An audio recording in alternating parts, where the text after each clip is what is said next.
प्राचीन काल की बात है। मद्र देश के राजा अश्वपति अत्यंत धर्मात्मा और न्यायप्रिय थे, किंतु उन्हें कोई संतान नहीं थी।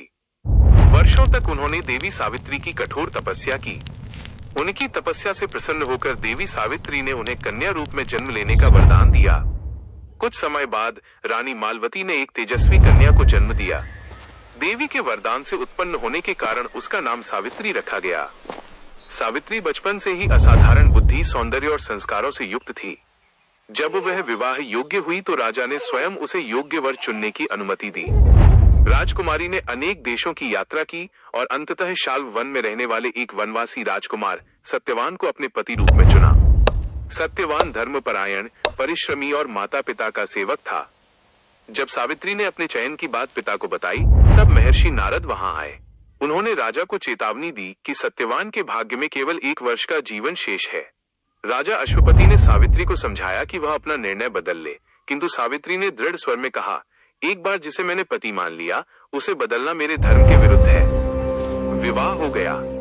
सावित्री ने राजमहल का वैभव त्याग कर वन में सादा जीवन अपना लिया और पूरे मन से सास, ससुर तथा पति की सेवा करने लगी।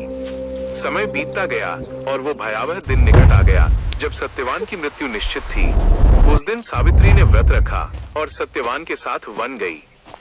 वन में सत्यवान लकड़ी काटते समय अचानक मूर्छित होकर भूमि पर गिर पड़ा। उसी क्षण धर्मराज यम वहां प्रकट हुए और सत्यवान के प्राण हरने लगे। सावित्री ने उन्हें प्रणाम किया और उनके पीछे पीछे चल पड़ी। यमराज ने उसे लौट जाने को कहा, किंतु सावित्री ने धर्म, नारी धर्म और पतिव्रत के उच्च आदर्शों की ऐसी वाणी में चर्चा की कि यमराज अत्यंत प्रसन्न हो गए। यमराज ने सावित्री को वर मांगने को कहा। उसने पहले अपने सास ससुर की आंखों की ज्योति और राज्य की वापसी मांगी।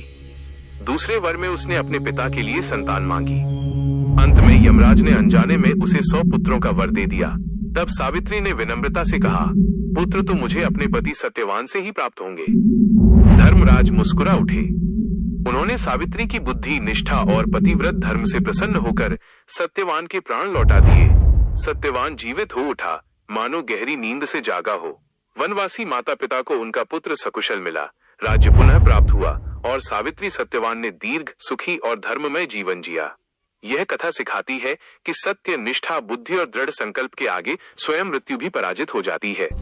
हमारा उद्देश्य केवल धर्म का प्रचार करना है। वीडियो बनाने में यदि कोई त्रुटि रह गई हो तो कृपया हमें क्षमा करें। यदि आप चाहते हैं कि इस प्रकार का धार्मिक कंटेंट आपको सबसे पहले प्राप्त हो तो हमारे चैनल को सब्सक्राइब अवश्य करें।